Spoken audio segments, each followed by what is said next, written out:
Inauguré le 5 avril 1915, le bâtiment de l'église Jeanne d'Arc au Port, propriété de la ville et mise à disposition de l'évêché, fait l'objet de toutes les attentions depuis 2005. Bonjour monsieur le maire du Port. Bonjour. On découvre aujourd'hui, donc c'est quoi? C'est le lancement de travaux ou c'est plutôt la finalité des travaux de l'église Jeanne d'Arc?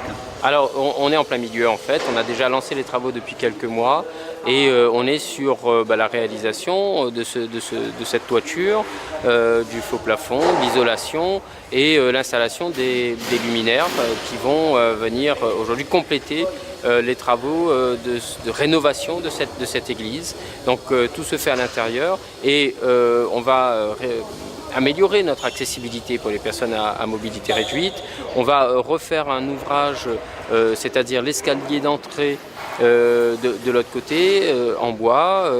Vraiment, on est sur une nouvelle église qui sera livrée début mars.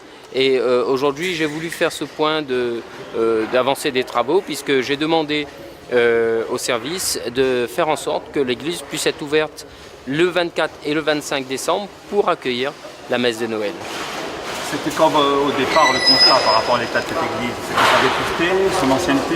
Et il y avait surtout un vrai danger puisqu'on a eu une pierre de la voûte qui s'était détachée de son ouvrage, qui est tombée. Il y avait un vrai risque aujourd'hui d'accident pour les personnes qui passaient dessous. Il a fallu tout refaire et c'est ce qu'on a fait. Et il y avait aussi à désamianter cet établissement et c'est ce que nous avons fait depuis quelques mois. Et aujourd'hui, on est sur l'installation de ces nouvelles infrastructures en précisant bien que les structures métalliques que vous voyez, ce sont celles d'origine qui ont très bien vieilli, que nous allons pouvoir conserver, que nous avons à qui nous avons donné un petit coup de jeune avec un coup de peinture, mais c'est la même structure et ça c'est formidable, ça montre que c'est un produit de qualité. La réhabilitation de cette église, le remembrement de l'intérieur, etc., c'est une participation mairie, évêché? C'est un bâtiment qui appartient à la commune. Nous avons sollicité le conseil régional dans le cadre du plan de relance et nous avons obtenu un soutien financier de la région et l'autre partie, la commune. Nous avons pour près de 870 000 € de travaux et heureusement que nous n'avons pas attendu parce que l'église est fermée depuis 2 ans et il était temps qu'elle soit à nouveau réouverte pour les croyants du port. Et le public, évidemment, vous le fait ressentir à chaque fois qu'il vous rencontre? Exactement, tout le monde me demande quand est-ce qu'on regagne notre église, c'est ce qu'on me dit.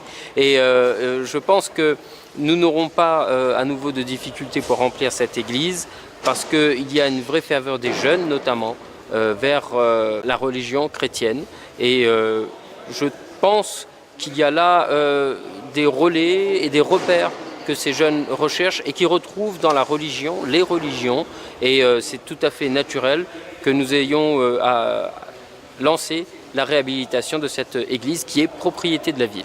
On rappelle les 2 dates importantes. C'est ça, le 24 de 18 à minuit pour accueillir tout le monde. Et ensuite, ouverture officielle avec la fin des travaux début mars.